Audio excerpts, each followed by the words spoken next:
আসছিল তখন আমি বলছিলাম যে আমার বাবা না ওই যে নাসির। তারপরে আমি বলছি যে তারপরে আমি একটা ভাঙ্গা মোবাইল দেখেছি, বলছি যে আমাদের এই মোবাইলটা ছাড়া আর কোনো মোবাইলই নাই। তারপরে হয়েছে আঙ্গুর ঘর তল্লাশি করছে, তারপরে একটা ডয়ার কি জানি একটা পাইছে, হ্যাঁ ওটার ভিতরে আমার বাবার নাম নাসির লেখা ছিল। তোমার কোনো ভয় নাই, তুমি নির্ভয়ে বলো, তোমাকে এনে কেউ কিছু বলবে না। তারপরে এটা নিয়ে গেছে, ওইটা নিছে, তারপরে গাড়ির চাবিও নিয়ে গেছে, এই দুইটা নিয়ে গেছে। বলতেছে যে তোর গাড়ি কই রাখোস। তারপর আমার বাবা বলছে যে মার্কেটের সামনে রাখি আমার গাড়ি।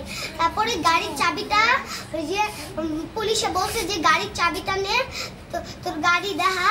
তারপরে দেখাইছে বাবা চাবি নিয়ে। তারপরে আমার বাবারে নিয়ে পুলিশে চলে গেছে। তারপর আর কিছু না।